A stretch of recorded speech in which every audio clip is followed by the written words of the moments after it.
Nandiyan ka pala.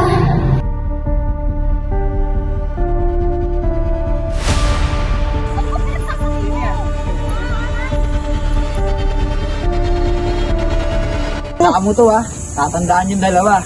Hindi kayo magiging masaya. Bakit mo, Tokmol? Pabalik ka rin sa akin, Martha.